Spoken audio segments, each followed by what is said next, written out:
Hello, xin chào tất cả anh em, chào mừng anh em quay trở lại với kênh YouTube của Cholavien nha. Hôm nay thì mình tiếp nhận một cái máy Fimi X8 Pro ha, bị gãy càng. Thì bây giờ mình sẽ tiến hành thay càng cho em nó ha. Đây anh em có thể thấy được cái càng nó bị gãy này, phải thay cái càng này ha.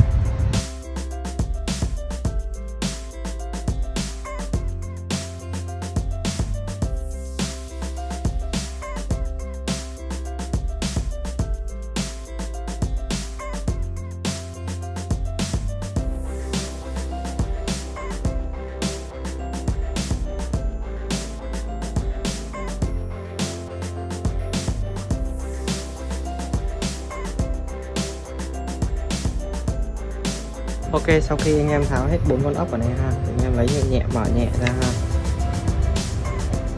Đây là cái mặt sau của cái bay ha.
Rất là nhiều chi tiết này.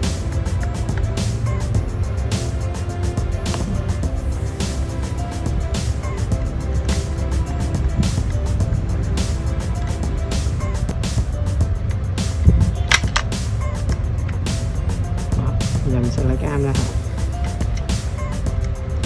Em phải tháo như vậy thì mới lấy được am này ra ha.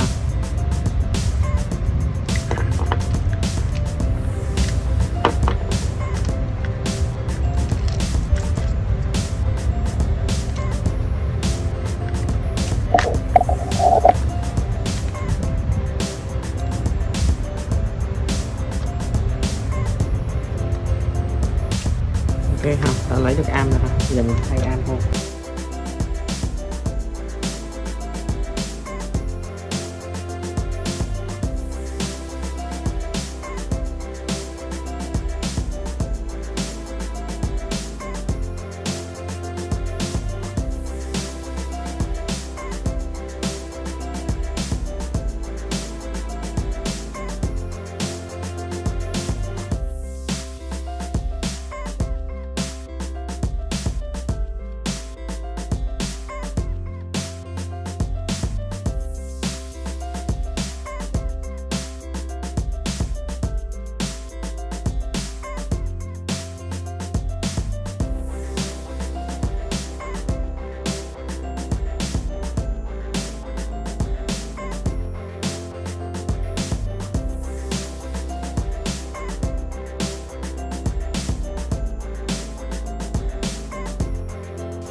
Bây giờ mình sẽ khởi động máy.